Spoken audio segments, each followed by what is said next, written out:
Just want to make sure that we're on Twitch. Can somebody check that out? Because once you do that, I'll do the spiel, and then I'll cut from the spiel. Still says offline. All right. Oh, live. Live, you see faces? You gotta wait 20 seconds. Yeah, that's true. Huh?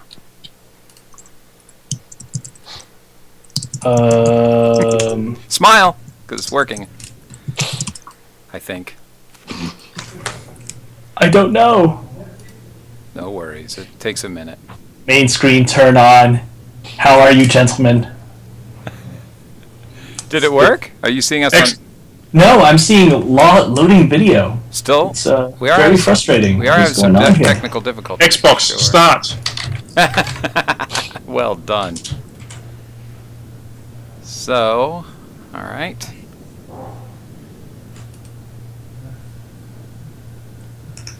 Oh, come on. Yeah, weird, right? Oh, there we go. We're there? I see people. All right, cool. You see our shot? I see the 3+1 shot. Okay, awesome. I will start the show then. Sorry for the delay. I'll say this all before I start the show. Technical difficulties. Cam Twist and Flash Media Live Encoder didn't want to get along.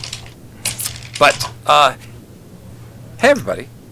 Welcome to Game Audio Hour number 70. It's our weekly podcast where we discuss all things game audio, from creative ideas to the latest techniques, project experiences to audio secrets. Here's where you'll find in-depth coverage and opinions related to game audio, albeit 15 minutes late. How you doing, Vince? Doing all right. Don't mind the little bit of delay. There was some furious work emails running back and forth in the office. But yeah, it's been otherwise a nice day here in LA, and looking forward to another Game Audio Hour. Nice. Mike, how you doing?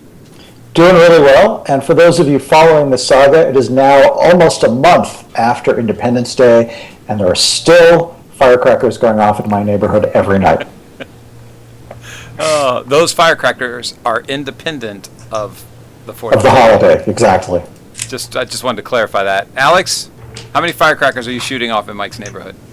We got one huge firecracker in the sky. It's called the sun, and it's blazing away over here right now. We're in the middle of a heat wave. Today is about 37 or so, which is like 4,973 in your arcade temperature system. And the good news is I've just bought a PS4, and look at this. Look at this. This is the available only in Japan. Nice glacier white PS4. So the actual PS4 looks like this too, exactly like this. And this is the controller. And I have only a few games at the moment, including Journey by the fantastic Vincent Diamante's That Game Company. And I also got Project Cars, which is probably the greatest driving game lover-oriented driving game that I've ever played. It's like specifically targeted for people who like driving games, which is me, so it's good. How are you? I'm good. Is that game living in stereo? Game Audio Hour? No, what? The Cars Project game. Cars? The Cars game. Is that a bad joke? A Cars song reference in their song? Ah, oh man. It's what is it? City? Heartbreak City. That's right. Oh, jeez, don't do that. Yeah. Is there a fly that has the face of Rick Ocasek on it that's flying? But who's going to drive you home tonight, Kyle? There's a joke, Aaron. I'm not doing it because it's morbid. So, guys. Hey, come on, guys, let's go. What do you want to talk about? Okay, good subject. Now, what do we got? Vince had a good one. Okay, so today, Vince previously had this fantastic idea for a topic. We haven't really done sort of a real full-on hardcore gear kind of episode for maybe 1 week. So what we thought we would do today is Vince's idea was to say, well, let's say if your entire studio burned down, you just happened to have a computer that was functional but had nothing on it except for an operating system. And you have even your computer burns down. It's all dead. Oh, that's pretty rough. All dead. That's pretty rough. The issue, the question was, what would you do if you had a budget of zero? So how far can we get with a game audio soundtrack with a budget of zero? So I made a little list of things that I would use, but I was assuming that you would magically somehow have a functioning computer and an internet connection. But if we're going to go like the full Monty, we're going to talk about if you actually had no computer and you need to make a game soundtrack. I'll hand that one over to you first, Vince. Well, yes, a computer is definitely needed if you're going to be doing some sort of game soundtrack. But I think that really points to the fact that if something like that happens, having a network that you can rely on, whether it be just the people you happen to be working with for the particular game that you're working on, or just your local cohort that I actually had a problem earlier this year when my computer just died and it was in the middle of trying to recover stuff from the hard drive.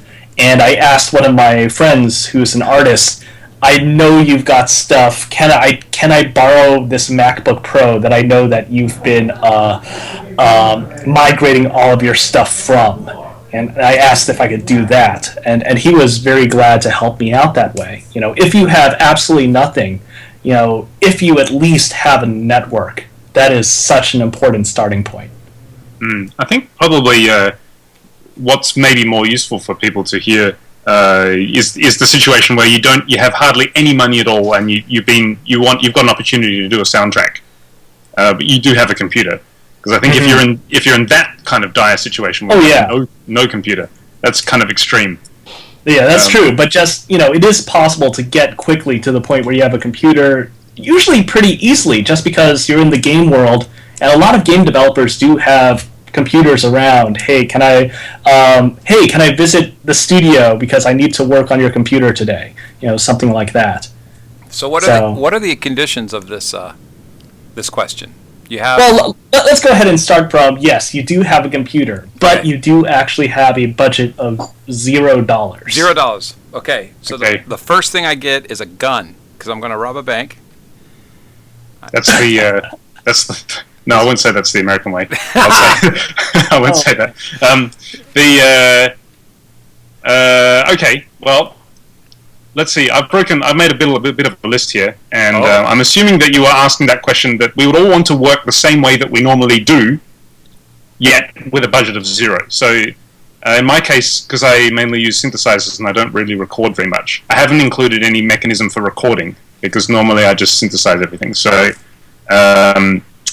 why don't we start with the most difficult one, which is the DAW, or at least the hub of how you would do that if you had a budget of $0, because the only solution that I could think of is to get the demo of Reaper, which has no time constraints, but it is sort of kind of traditional shareware in that, if you get good value out of it, you should pay, and it's only $60. So I would probably get Reaper, make a huge success with the soundtrack, so that I can buy a proper license of Reaper as soon as the money starts flowing in.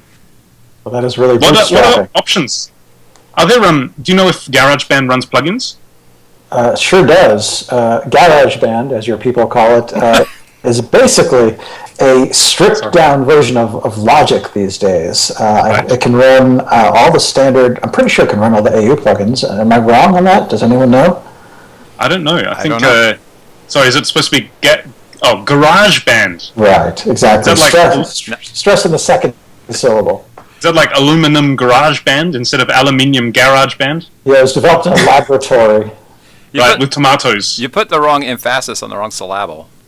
Right, there's tomatoes and tomatoes.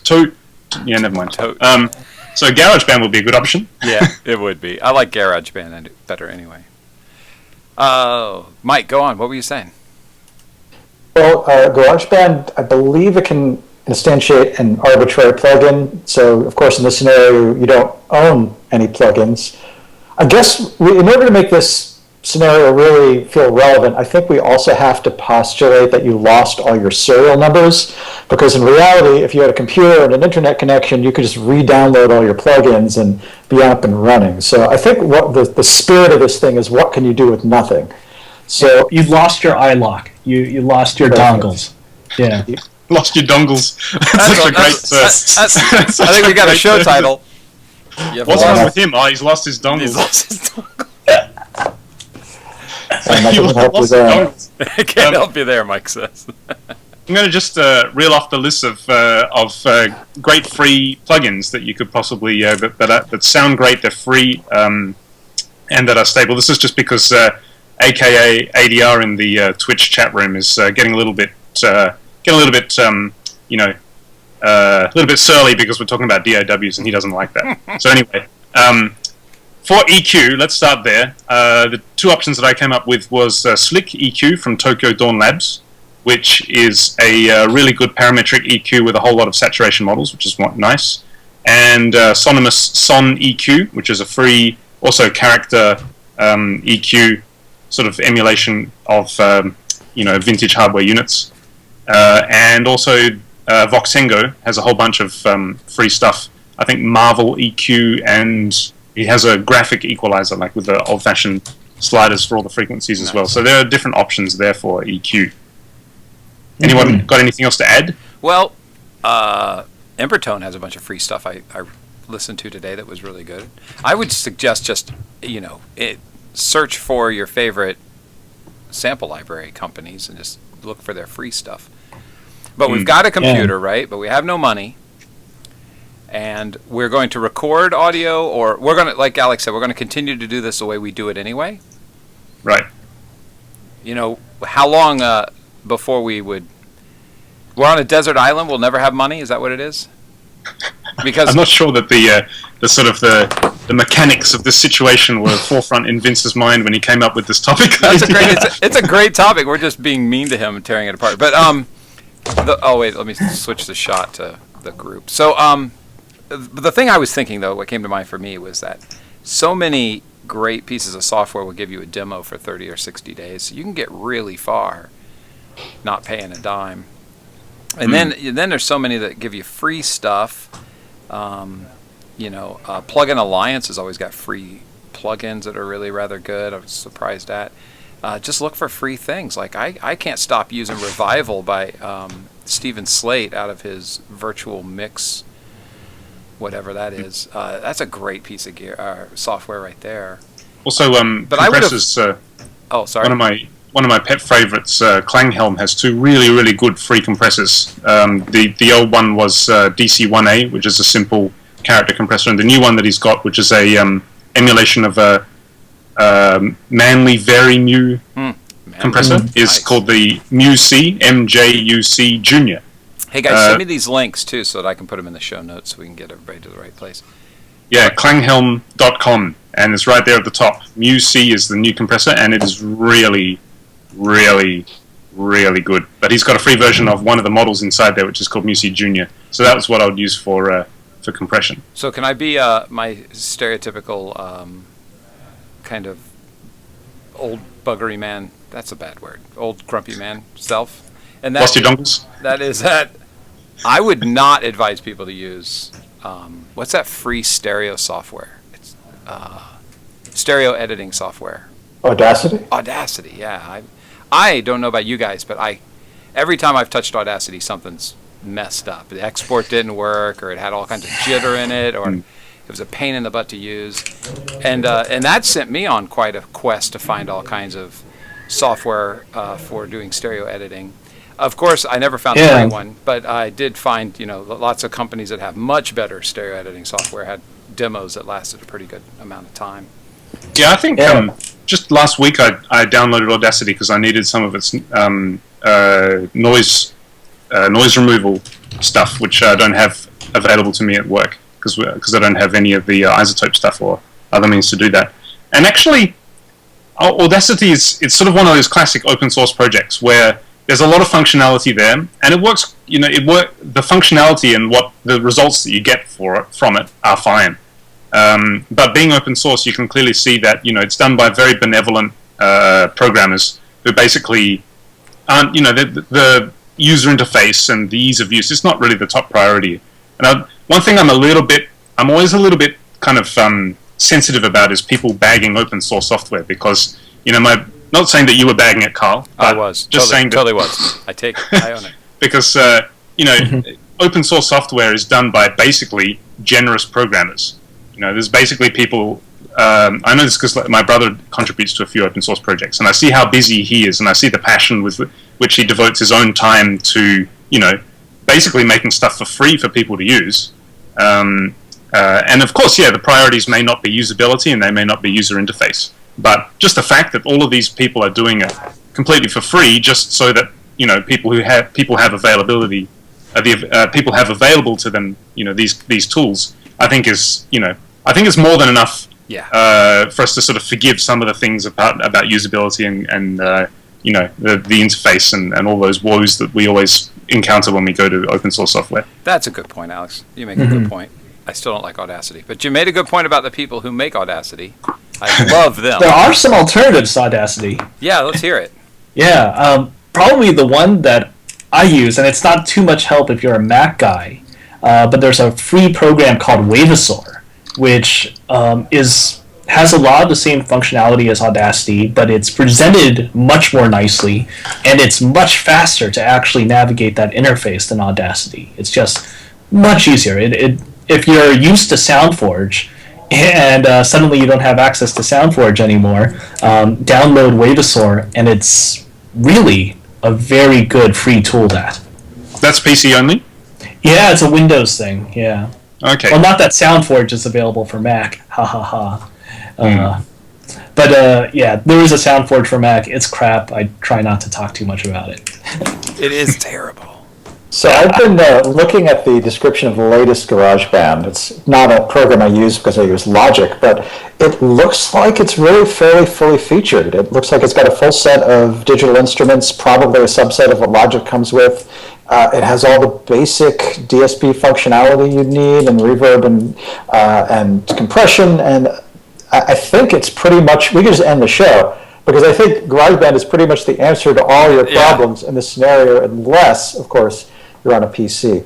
But it's been a couple of years since I really booted up GarageBand, but if you can deal with a kind of dumbed-down interface, I think you could get by in your hypothetical Studio Fire scenario and get through a project without too much pain, and I'm impressed. Can you see if it runs plugins, external synth plugins? Oh, it does. Yeah, it looks like it can do arbitrary, audio unit plugins. Anything you could plug into Logic, I think, will work in GarageBand as well. And I hear that it is GarageBand is the favorite DAW by AKA ADR. That's what I read that somewhere.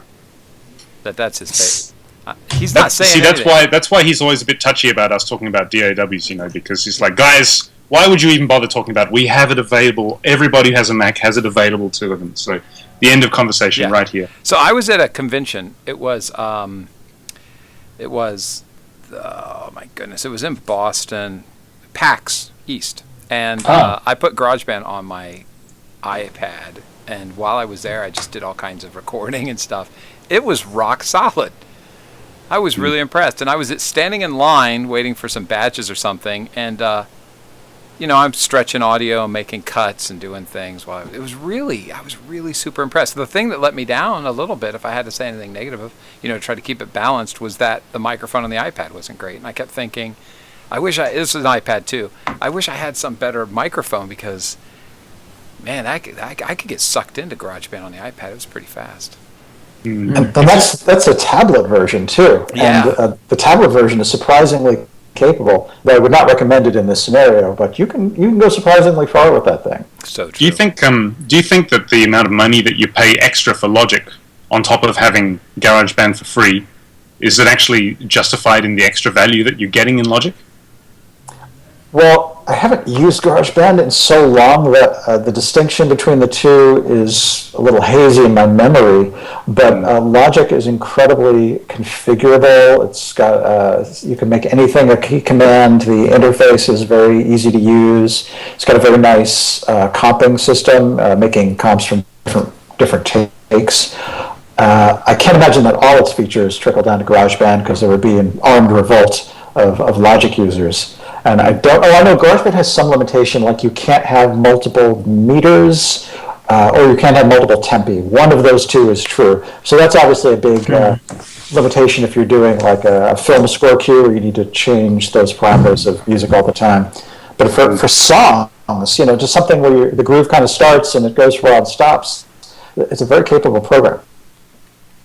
Fantastic. Let's talk free synths for a moment. Do you have any that you would recommend? Free synths.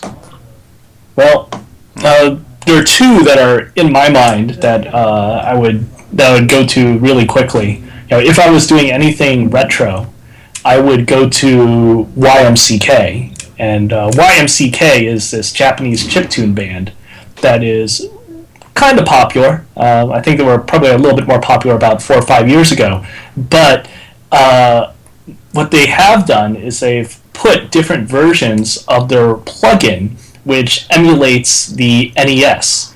And it's very good, and it's very easy to use, and it sounds great. And it's totally free in both a VST and an audio unit format.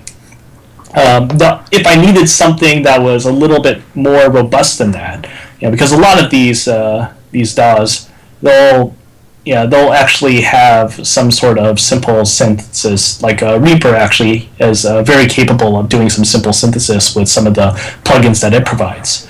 If I wanted something that's more along the lines of a virtual Rompler, I'm always impressed by Proteus VX, mostly because there are a couple of people that I turned on to Proteus VX, which is a virtual version of the old EMU Proteus 2000 Rompler. And it works, and it sounds good, and it's fully functional, and these guys still use it as sort of their base sound set because it's so easy to get to make into a nice coherent mix, even if it's not the most high-end sort of set of sounds available. Cool. I think one important thing when you get free synths is, I guess if this is only sort of a temporary project where you may just do, if you have a budget of 0 only for a limited amount of time. I got bitten a bit once by, there's a free synth, a guy does a lot of free stuff called Tal, T-A-L, and he has a synth called Noisemaker, and I used Noisemaker on a track, but then I think upgrading to the version broke the previous, broke the sound of the previous version.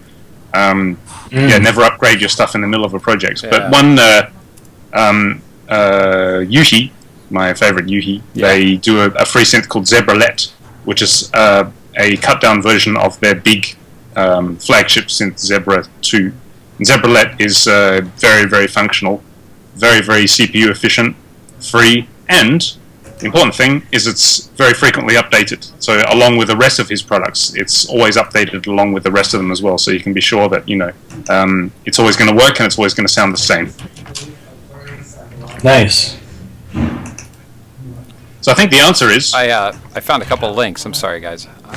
So in my quick search, I found Plugin Boutique. I put them in the chat room.com/categories/4-S synth/free. That had a bunch of stuff. And then I'm a big sound font lover, and since it's kind of old technology, you find a lot of that free stuff lying around. So hiphopmakers.com/over-2000-free-soundfonts-free-soundfont-player. I'll put them in the show links, of course. Came up with all kinds of cool stuff, too. So, yeah. Can't hear you when you're typing, Carl. No, I'm not typing. You're not typing? No, anyway, who's typing? Vince is, I think. So, sorry, guys. So, anyway, so there's some free stuff. Let's move on to the next one. Well, actually, have any of you guys actually messed around with Sonatina? Sonatina.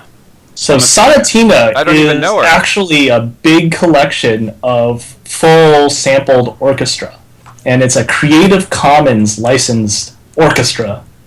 You would load it up as a sound font, but it's a very big sound font. Obviously there are a lot of free plugins that do basic synthesis, but not too many that are full on orchestras like this. But it's kind of interesting, this project, and I'll go ahead and paste this link in the chat. Yeah, great but it seems like a really interesting thing, this.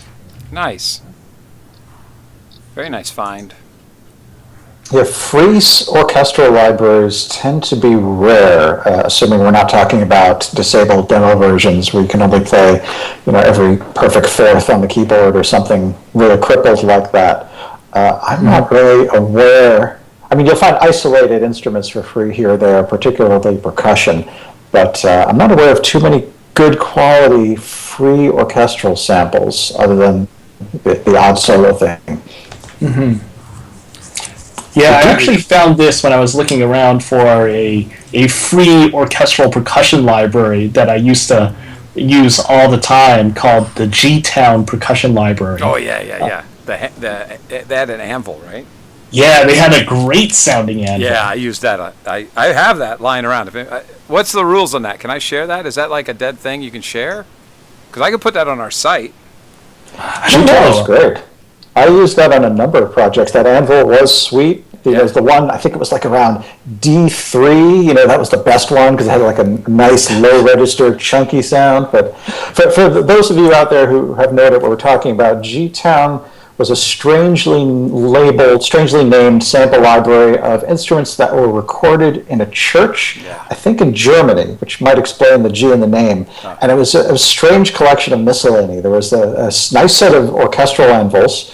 I mean, I guess they were probably just regular anvils that you could use as you saw fit. There was a toy, there was like a fake glass harmonica or something like that, and a celeste and some, like a djembe, some kind of Mideastern percussion that was really cool.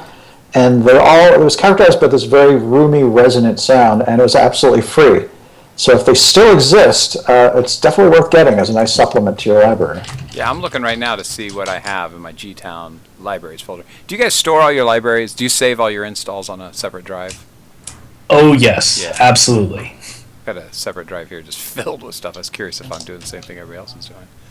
Instruments. So we got anvils, bass drum, bongos, brush plate, cymbals, darbuck, dual snares, egg.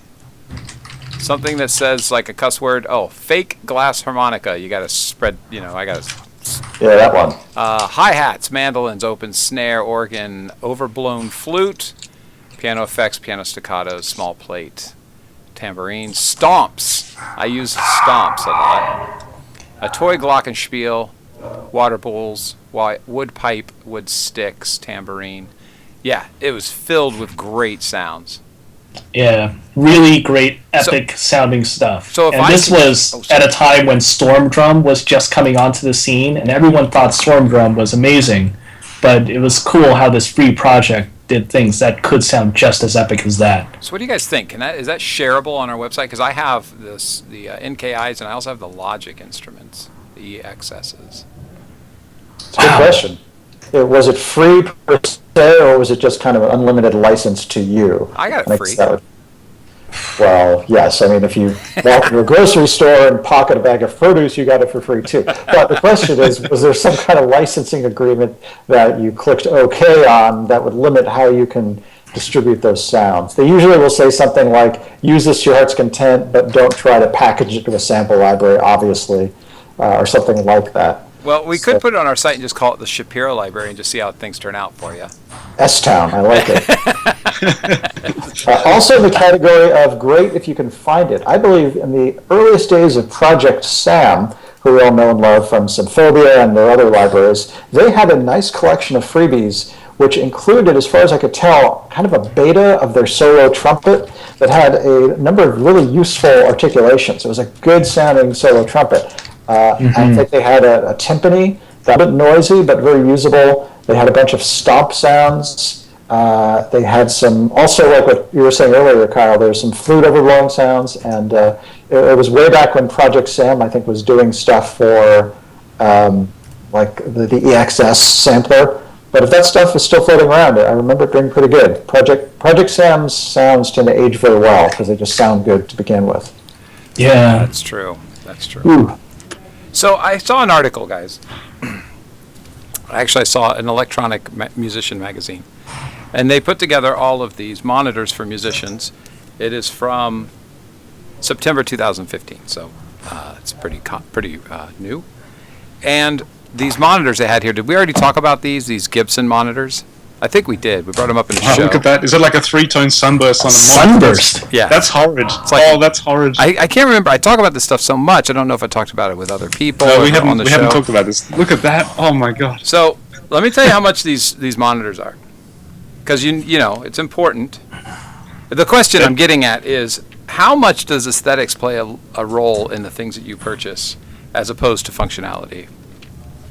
And I know the easy answer is that, well, if it's, if it looks great but it doesn't sound good, I'm not going to buy it. But are there cases where you purchased something that just because it looked good and then found out later that, oh man, I think I fell for that just because of the marketing? I feel like this question is inspired by maybe an anecdote that you want to share, like this happened to you and that's why this was on your mind? It did not. I just saw the article and I thought, why did Gibson put monitors out? I got a few Gibson guitars, don't tell my wife, and their monitors came out, and I love Gibson guitars, but I didn't immediately go, oh my God, I have to have these Gibson monitors because they look cool. But like, if I buy a Gibson guitar, I buy it because guitars are like shoes, there's always a different pair for a different function.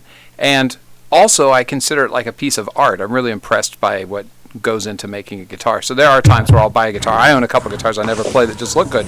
And so when it comes to a guitar, I would fall for this, but when it comes to monitors, I wouldn't. And so the question to me became, why is that? I guess I don't collect monitors. Let's see, you're a guitarist. I imagine that guitarists just sort of operate under this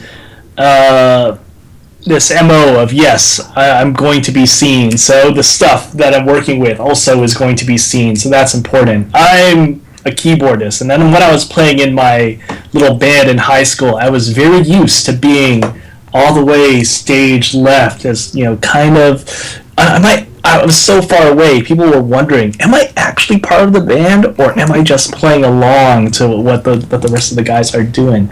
So I prefer to focus on functionality so much as rather than the visual aesthetics. What about you guys? What about Mike, Alex? What do you guys think? I think probably the best contribution I can make is in regard to plugins, because that's what I mainly find myself using because I don't have much space. And it's an issue that's sometimes on my mind. I think we all like to think, or I would like to think, that the appearance doesn't matter at all. It could look like complete rubbish, but if it sounds amazing, then I'll love using it. But I found that there is a threshold below which you go when it looks so bad, and you're kind of in the vibe. You're making you're enjoying the music, and it's an emotional thing. You want to get into the music, and you want to feel excited by the fact that you're there writing it, and you sort of enjoy the process of putting the music together. And now you're clicking away at this terrible interface. So that I find, I think that above a certain threshold, it's nice to have it look at least designed, like at least thoughtfully put together, so that it's sort of not offensive or just completely default. I mean, one thing that's interesting, like the Reaper interface, of course, is we lost Vince. Uh-oh, I can tell because it's a close-up on you. Let's go to this full shot then. How did that... Vince is back. I hear him, but I don't see him. But go ahead, Vince. Don't worry. Shot's recovered. Okay. Anyway, with Reaper, the interface, it's not super polished. I mean, it sort of looks pretty bare bones. And a lot of the Reaper plugins, for example, the Re-EQ and the Re-Comp, and they're very, very functional, and they sound perfectly good. And you could definitely do everything with them that you would do with your Fab Filter or your this or your that. And yet, because they look so default, it's just like, it's just like you're in the vibe, you're feeling the music, you're working fast, and then here I am, like clicking away at this sort of very default looking sort of, it's, I don't know. I think I don't know that I could agree with paying extra money for something that sounds the same but looks even better. But I think above a certain threshold, where at least it looks neat and it looks tidy and at least considered, I don't think that appearance matters. And I guess the same is for monitor speakers. Like I use these Yamaha HS series little ones, and if these had 3-tone sunburst on them, I think I can't see myself wanting to pay extras to get monitors because they have 3-tone sunburst. Yeah, Vince is exactly right. As a guitar player, I guess there is some part of you that thinks, there's a certain look to this instrument and the people that play it, which it's kind of sad in some ways. But these monitors are $1,000 for the 8-inch, and they also are called Les Pauls, Gibson Les Paul monitors, which I'm not so sure Les Paul is crazy about, but he's not here to say. So I thought that was kind of interesting that they would call a monitor Les Paul, because the Les Paul is based upon the shape of a guitar. It's not based upon whether it's three-tone sunburst or something like that, or whether it's... Is there some sort of humbucking component there? Yeah. So it's kind of interesting. Anyway, I saw that and I thought of you guys, and I thought I wanted to ask you on the show, but I won't belabor the point, except for Mike. I didn't hear back from Mike. Mike, is there anything that you snagged up that you did purely for the visuals? No, I mean, like Alex, I appreciate a well-designed plugin. There is a threshold below which my morale drops, and I start looking for other plugins that do the same thing. But I'm pretty resilient. When I started using Logic, it was at version 2.6, and that was back in the pre-Apple days when it was run by eMagic. And the best that could be said for its interface was that it looked a little better than Notator on the Atari ST. So it was really an eyesore. And in fact, it was such an eyesore that it was almost cool. Like, it was like you were leaving the slick, polished surfaces of Performer, and suddenly in this cluttered German lab with papers and wires everywhere, and it was like the Rebel base on Hoth, like pieces of metal lying everywhere. So it was really just butt ugly, but yet for that reason it was cool. Since then, as Logic has gotten prettier, so have my standards slowly raised up to the point where I just need it to look okay. But I don't think I've ever had buyer's remorse about buying something flashy. I'm just not that much a hardware guy. I'm not a guitarist, and I just want things to look functional at this point. Yeah, that's a good point too. And you reminded me of something. I also experienced the eMagic Logic. And do you remember they had the buttons? They look like little press buttons that would what do you call it? They're called blister buttons, I think is what they're technically called. And you would push them down, they go, kind of sound. And their graphic for those buttons was a chain. Do you remember that? It was 2 links of a chain. And the graphic was wider than the button, so every time you'd push it, the chain would break on both ends, and then when you'd let go, it would go back to being a normal chain because the graphics would get stretched and pushed out of the border a little bit. It was, oh man, I remember those days. I just thought that was pretty funny. And you're right, it looked terrible, but it was a great piece of software. So, I think the appearance of software is it's an interesting topic. I mean, it's not specifically related to game audio, but well, you maybe could draw some parallels with, game graphics, where if you have a game which has a monstrously strong game mechanic that's just completely intoxicating and addictive, does it even need flashy graphics? And I guess there are many examples that fit to say that no, it actually doesn't. You can get the purity of the fun of those game mechanics without the need for flashy graphics. However, once you dip below a certain threshold, you sort of it just sort of basically doesn't look considered and designed and polished. And I guess if you're paying money for something, you want to feel that it's been well put together. And the same can be said for plugins, I think. Yeah. Getting back into game audio, I think that there are more than a few people I've talked to who actually decided on using Wise rather than Fmod back in the pre-Fmod studio days. Because Wise just looked better. It looked more interesting. It looked like you could do more cool, complex stuff with it compared to Fmod Designer back in the 2000s. Well, software to me, software plays a major role in its look, in that I kind of judge how well the software is going to work on how good a job they did of making it look nice. And so when I see a piece of software that kind of is iffy, I do kind of presume that it's not going to work very well. It's going to crash, or there's going to be some functionality missing, just because it looks like they didn't spend enough time making it look good. What's even worse is when I can't do certain things, like when I'm tabbing around a piece of software and it doesn't go to the logical places. I can tell as an old programmer that they didn't spend time walking their tab key programming from the end to the beginning, which always resets that number so that you can get them in sequential order. And I think to myself, well, I don't think I'm going to like this software. I don't trust this software, I guess is what I'm trying to say, just because it doesn't look like they put enough effort into the development of it. Wise is one example that does dip below the threshold, because it's amazing software and it's fantastic, and I use it every day. I love what it can do, and I love the ease and that you can do things that musicians would want to do in game audio. But my God, it looks awful. It looks so bad. It looks exactly like what you'd expect from a company that has nobody who does any visual design whatsoever. It's like only programmers. So I'm going to pull back that email I sent to them about endorsing the show.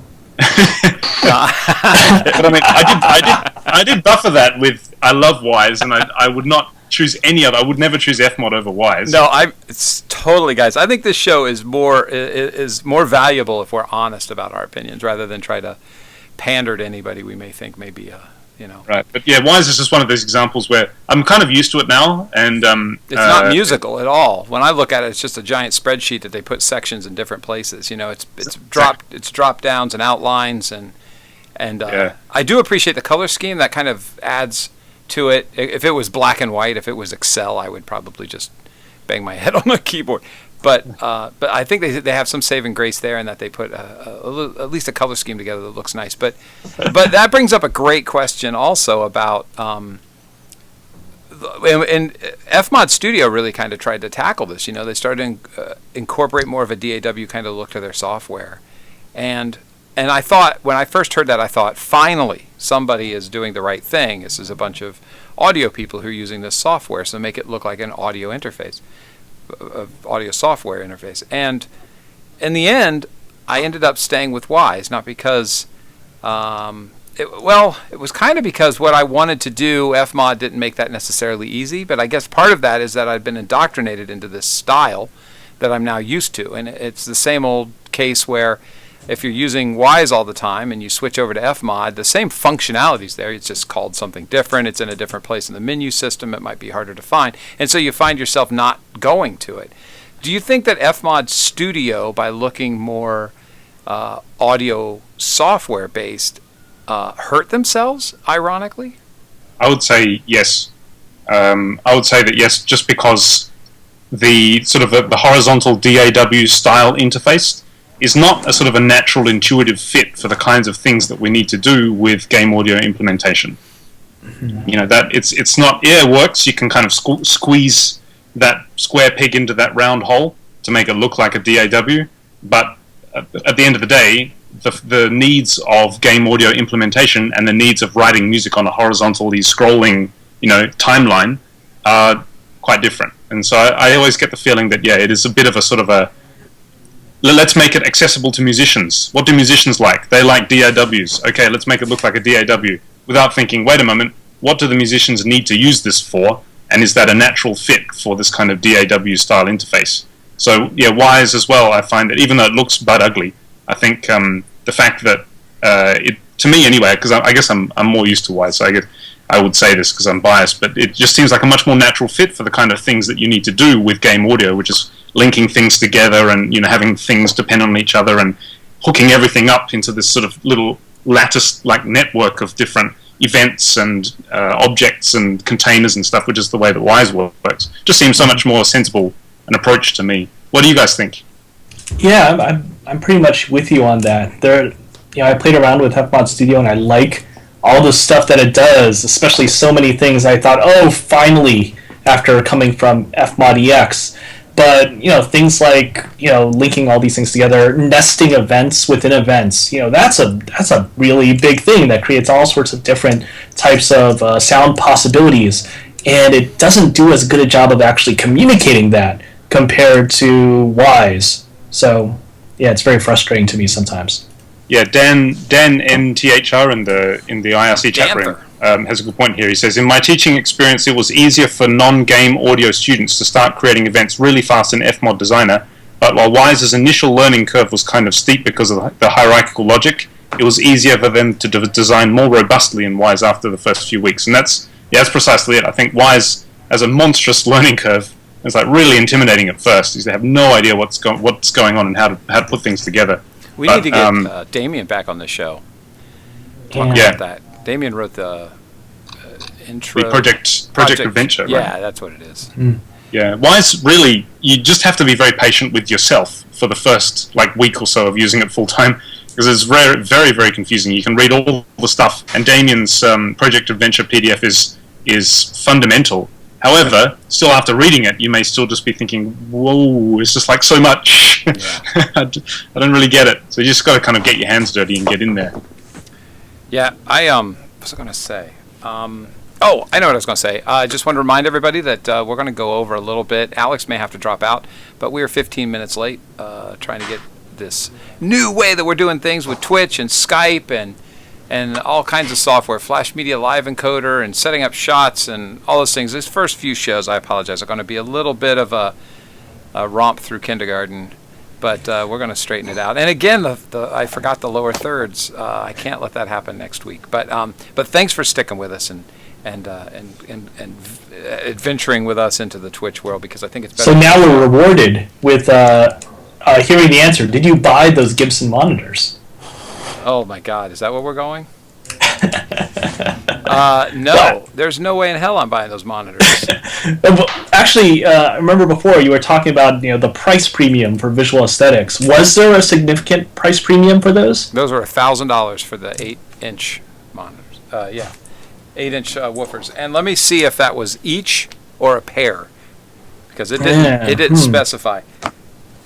They're called the Gibson Les Paul 8s, and they are, I'm looking it up, it is, one more page, 999 street, pricier than mini models in the Roundup.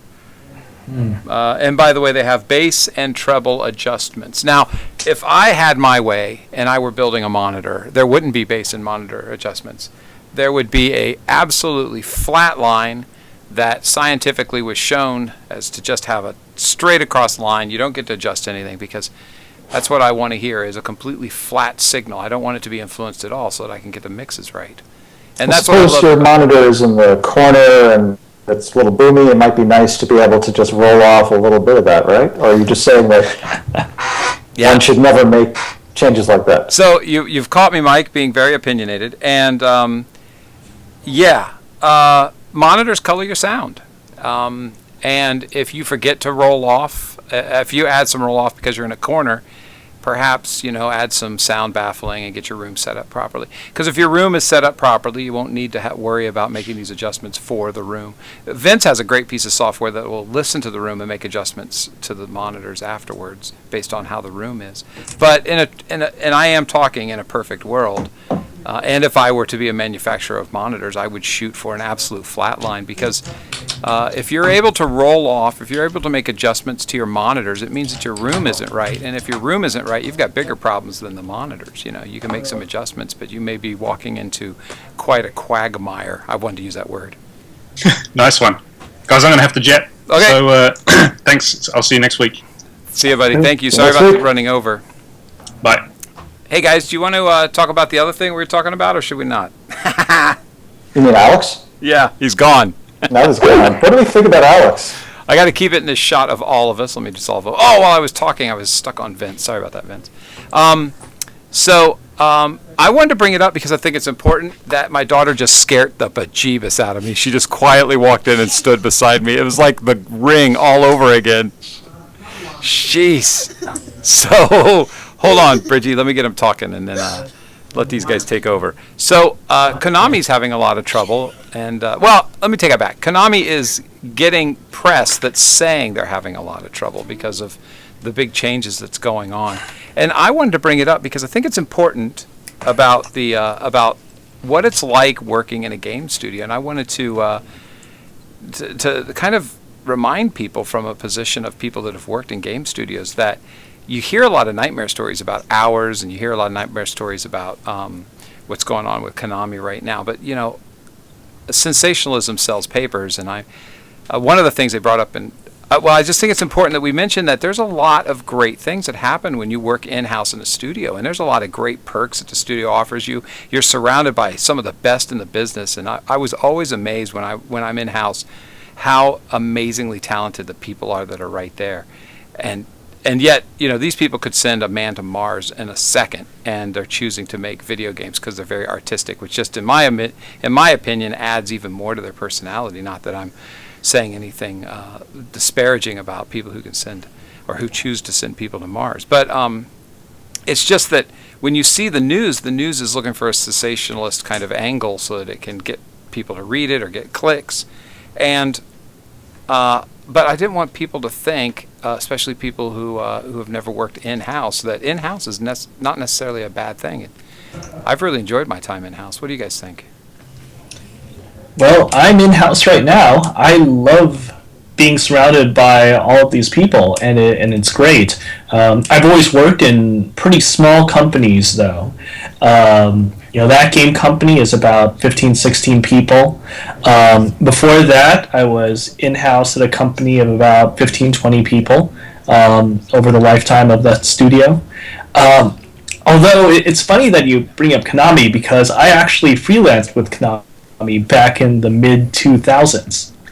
And there are definitely some things about that Konami story that I remember, actually. I actually used to have a Konami email, which was vd.3857, I think it was, at Konami. It stayed the same the whole time? It stayed the same the whole time? No. The number actually changes every now and then. And I didn't actually realize that until... I had another person who was one of my heads there that I had to email every now and then. And at one point it was AB.3 something. And then after a couple months it became AB. something or other.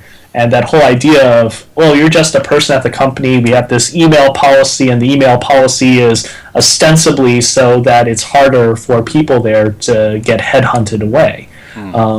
It's a very interesting policy, that. I have a friend who works there now, Kojima, and his email kept changing, and I thought, that's the oddest thing. I've never seen that. So when you're internal, you just shoot for a name. You don't shoot for an email address, right? And therefore the Active Directory behind the scenes is keeping track of what the actual email address is of that person and is constantly updating. Yeah, I think so. Gotcha. But Japanese companies are also a little bit weird compared to American companies. Talking to some of the people there that have worked as both general game developers as well as audio people, when you're an employee there at a game studio, you are an employee who happens to be a game developer. And that can actually change at a moment's notice. So I was reading a story about another Konami person who actually was a music composer there in the 80s and 90s, a very successful music composer who's worked there for quite a while.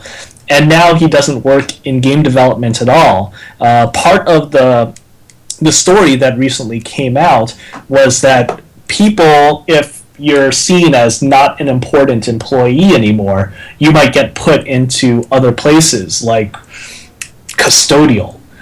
And apparently this music composer, he's still at Konami, but now he's working as a head of security.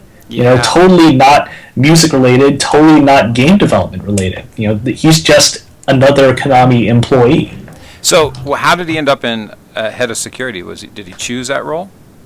That's a story that I'm not sure we'll ever get the true story behind. Yeah. There's conjecture that it's just a matter of the heads there saying, well, we don't need this type of music anymore. Music is we're leveraging all of our possibilities with music serving more of a marketing role and creating licenses and using licensing to our advantage, et cetera, et cetera. And so he just didn't have the demand anymore from any of their internal game development, which is also diminishing. Gotcha. And so they just moved him. But that's all just conjecture now. So I was reading this article, and Mike, I'm going to bring you in here in a second. And they had said that in this particular article that when somebody quit Konami, they announced it on Facebook. Konami saw it and watched that thread, and anybody who worked at Konami who liked that guy's post or that gal's post were moved to a different kind of. They were suggesting menial or demeaning job. I don't know if that's true or not, but if that's what happened to your friend who's the head of security, the first question that came to mind for me was, why wouldn't you go to some other company? Why wouldn't you leave? You know, if you want to be a game music composer, and you end up the head of security, I'm just using that as an example, I'm not saying it's what happened, it must not be a horrible place to work because people are staying there, you know, because in the example they were saying even that people were being put on these less than lovely jobs, but then they didn't say that they all quit those jobs. So I wonder how much truth is in this article and how much of it is just, you know, overblown. What do you think, Mike? It's hard to say because it's hard to put yourself in the position of someone who may not see a world of alternate job opportunities opening up at their feet. People out of college, or sort of really dumb question. Konami, the office in question is in Japan or the U.S.? I assume it's in Japan. So there may be other cultural forces that we're not privy to about maybe shamefulness about being fired or leaving a job, or just perception about the job market. So I don't want to be too cruel in saying, well, no one would ever put up with that kind of treatment because they would just leave and get another job. You know, some people, they may not see a lot of alternatives, and particularly in game audio. You know, people who have any kind of position, staff position in game audio may just feel like they have a coveted and rare thing and maybe very reluctant to leave. Yeah, you know, I mean, there certainly have been times in my career where I have been reminded on rough times that, you know, there are 1,000 people that want to take your job, and it makes it harder to speak up about things that aren't going especially well because there's a fear that somebody might, you might get fired. It's very difficult to get into an in-house position in the game industry. I just wanted to bring it up because it's topical news, and that's what we do partially. And, I think we'd be remiss to leave it out. But I see that we are it, Mike. Let's talk about the other guys. They have left. This reminds me of that one symphony by Haydn, which was written in protest of his diminishing staff orchestra. He had, speaking of staff positions, Haydn had a kind of an in-house orchestra, but it was cut back because of budgetary restrictions, or Esterhazy or whoever it was just didn't want to pour as much money into it. So Haydn wrote, I think it was a symphony, where at the end musicians are instructed to get up and leave until it's just one player left, as kind of a visualization of what it's like to have an orchestra go away bit by bit, and that's kind of what's going on here today. So which show title do I use? The Haydn Effect, or that might be safer, or the other one, which was I've lost my dongles? That's clearly the one, but no question about it. You were asking earlier about the experiences in in-house positions, and I thought I might chime in because I did have one in my distant past when I probably just a year or two out of grad school, which for me was film music grad school. I had a staff position in a game startup for 5 years, so it was a really exciting experience, and the advantages you can cite if you're in a good corporate culture are the feeling of stability, obviously the sense of where your next paycheck is coming from, and some of the perks of an office life. But the aspect of, I think, being in a house that's meaningful as a game composer is easy access to the product, meaning that you can walk across a hallway and see the newest build, or see the art that's being developed for a build that might not have happened yet, and you can kind of have an easy dialogue with the developers or the people, the creatives in the team, and just feel like you're connected. So you might find, oh, that's a level that's coming down the pike that's not in the build yet, but I see where they're going. This gets some musical gears turning right now, and I can start thinking about the implications of that musically.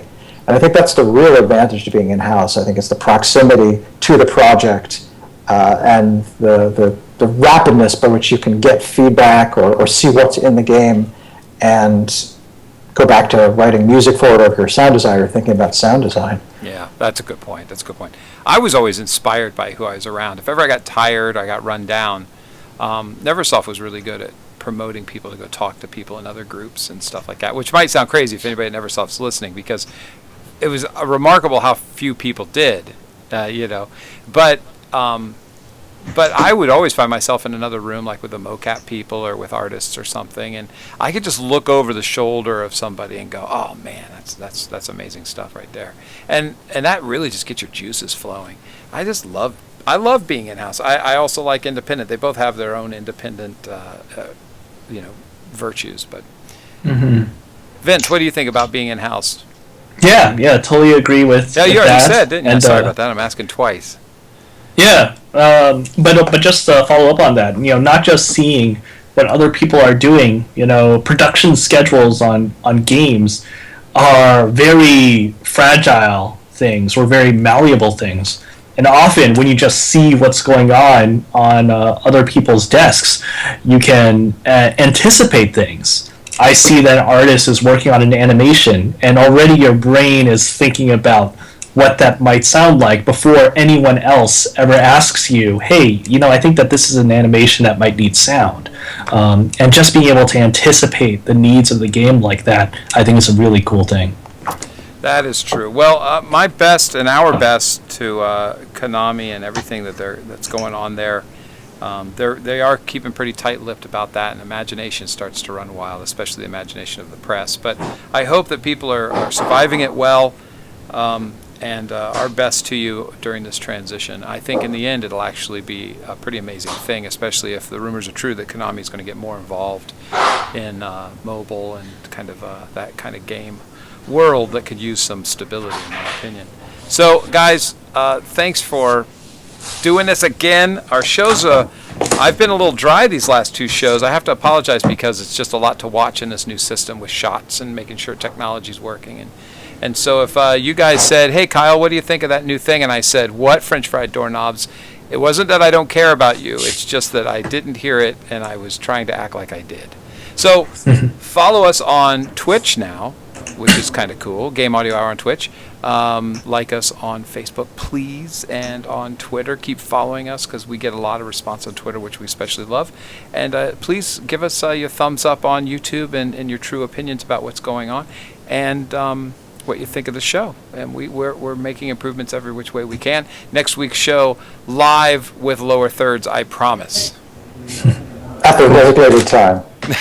All right, guys, let's call it a day, and next week's show will be even better as far as improvements are concerned. Thanks, dudes. Whew. See you guys. Gestalt. Gestalt.